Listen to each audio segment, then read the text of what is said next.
Hi everyone, so this is probably a video that a lot of you have been hoping that I would do for a really long time, and one of my first videos was my top tips for curly hair, and that was when I first started out on YouTube, which was almost 2 years ago now.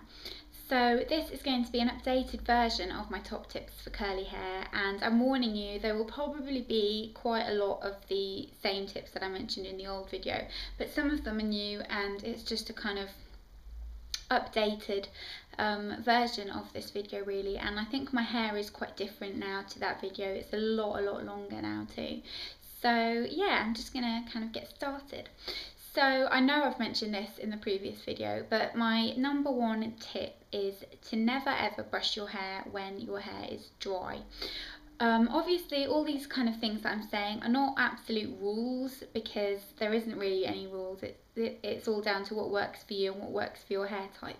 But for my specific hair type, I can never ever brush it when it's dry, and even if I wanted to brush it when it's dry, I don't think that physically that would be possible, because it would just be so tangly. And what I do is I get in the shower and I shampoo and then I condition, and when I've got conditioner on my hair I will brush my hair.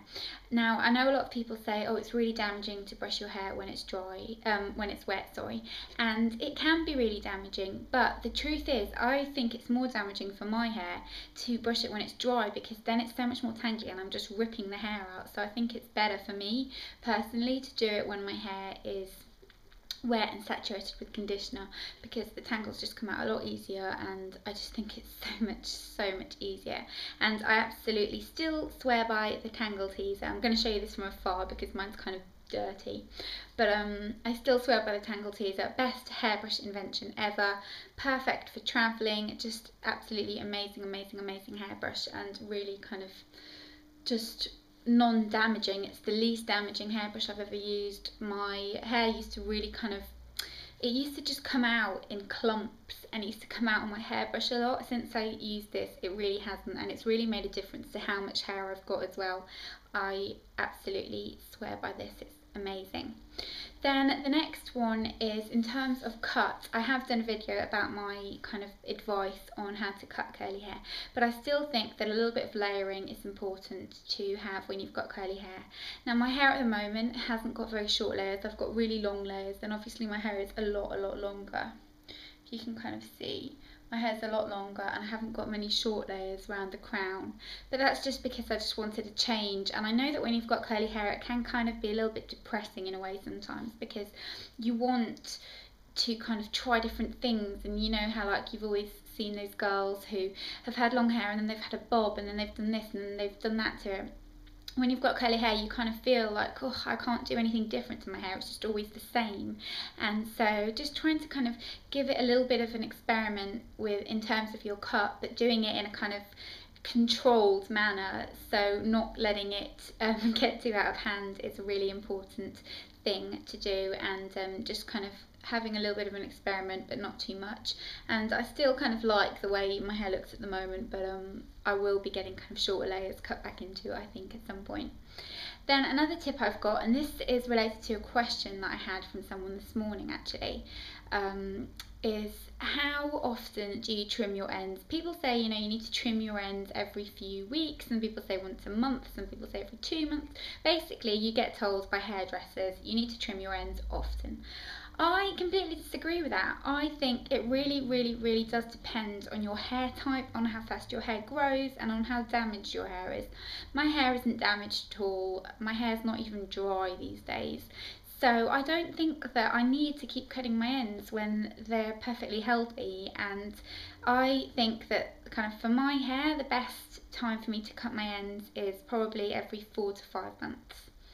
So that is obviously a really personal choice, and if you've got quite damaged hair then you should do it a little bit more often, but for me personally I feel like that's the best way to do it, and that's kind of the most beneficial for my hair. Then another tip that I know I mentioned in the other video and I still swear by is hair mousse. Not this one in particular, I'm not kind of talking products in this video, I'm just kind of talking tips in general, but hair mousse I think is the most perfect product for curly hair, at least if you've got my type of curly hair anyway, because it gives you definition but it makes it still feel lightweight, and it just gives you kind of a really nice shape and really nice kind of bounce to your hair that you wouldn't get from necessarily using something a little bit stiffer or a little bit softer. So hair mousse is an absolute must for me, and I will link my kind of demonstration of what I do to my hair when it's wet in the description box below. But yeah, I still really maintain that mousse is the best way to go, and I just get out the shower and wrap my hair up in a towel. I know a lot of people say to you, oh, you shouldn't use a towel, it makes your hair frizzy, use a cotton shirt or something like that, and I have used that and I haven't seen any difference in the frizz in my hair, so I'm just using a towel. I use the Soap and Glory turban thing, because I really think that that just makes your life so much easier and it's so much quicker. And sometimes when you've got curly hair, especially if you've got a lot of hair like me, it can feel really time consuming. So anything that makes your life easier is a great little option for me anyway. Then another tip that I don't think I mentioned in the previous video is a curl defining cream. This is the Boots Essentials Natural Control and Defined Curl Cream. It's almost all gone, I've got a tiny bit left, but this just kind of gives you a little bit of definition, and instead of using like a hair oil or something like that, or I was using Moroccan oil and I was also using the VO5 Miracle Concentrates, which I still do like, but I've tend to use that now more because my hair's longer, it kind of needs a little bit more hold. So when my hair's wet again, I'll just flip my head upside down, scrunch it all up, and then just put a little bit of the defining kind of cream, rub it in between my hands and scrunch it into my hair, and it really helps define your hair. What else do we have? Another thing that I think is really, really important, and I get asked this a lot, is in terms of things like straightening your hair and dyeing your hair. When you've got curly hair, what you have to realise is that any chemical action, such as, you know, giving it a perm or giving it a kind of permanent straightening treatment like a keratin treatment or Brazilian straightening, or dyeing your hair, really does affect the form of the curl.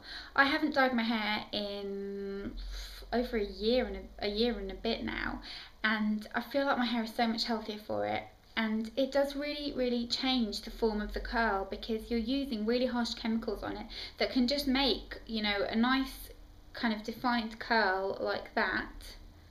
Where's it gone? It can make a nice defined curl like that suddenly kind of go a bit more like that because the chemicals have just ruined it, and you don't want to do that. It's not good to dye your hair anyway, really, but if you've got curly hair, I think you need to kind of acknowledge the fact that you should be extra wary of that kind of thing, because it can really affect the pattern of your curl and you might never be able to get it back. So really do take that into consideration. And the same goes for straightening. People say to me, oh, you shouldn't straighten your hair, or, you know, it's really bad for your hair, and obviously it is, but I don't do it very often. I do it tops 3 times a month, sometimes not even that. But that's not very good for your hair, obviously, and you want to make sure that your hair is just nice and healthy, and that you're not kind of making your curls be destroyed, because believe me, even if you don't like your hair when it's curly, and we all go through that phase if you've got curly hair when you're younger and you don't like your hair the way it is, even if that's how you feel, you will see that when you get older and you've ruined your hair, you're going to regret it, and you're going to wish that you just left your hair alone and you let it be curly. And I feel really great that, you know, I get so many messages and comments from people every day saying how much they feel like my videos have helped them in terms of their hair, and that they can kind of embrace their curliness now. And I think that's really great, because I know that it can be really frustrating sometimes for you if you kind of feel like your hair is different to everyone else's, but it's just one of those things. And sometimes people say to me in comments, you know, like, oh, do you get annoyed when people in the street comment on your hair and things? And I don't. I really don't.